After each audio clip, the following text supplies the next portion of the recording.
Siz bu haqida hech narsa bilmaysiz. Agar Xitoydagi bolalar bog'chalari haqida eshitmagan bo'lsangiz, boshqa bolalar bog'chalarida bolalar uxlash, ovqatlanish va multfilm tomosha qilish vaqtida Xitoy bolalar bog'chalarida bolalar o'qitiladi. Yoshligidan ishlash uchun ularga turli xil taomlar tayyorlashni o'rgatadi.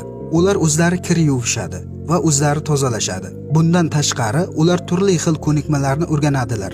Asboblar bilan ishlash, tikuvchilik, savat to'qish va boshqa imtiyozlar qatorida bu bolalarda nozik vosita ko'nikmalari rivojlantiradi. Shu tufayli miyaning ikkala yarim sharlari ham rivojlanadi. Ular uchun turli o'yinlar ham tanlanadi. Shaxmat, chizishdan boshlab arqon bilan sakrash, estafeta poygalari bilan yakunlanadi. Ham tana, ham miya ular rivojlantirishga qaratilgan. Ular kelajak haqida qayg'uradigan mamlakat. Sizningcha do'stlar, bizga shunday bog'chalar kerakmi? Izohlarda o'z fikringizni bildiring. Sahifamizga obuna bo'ling.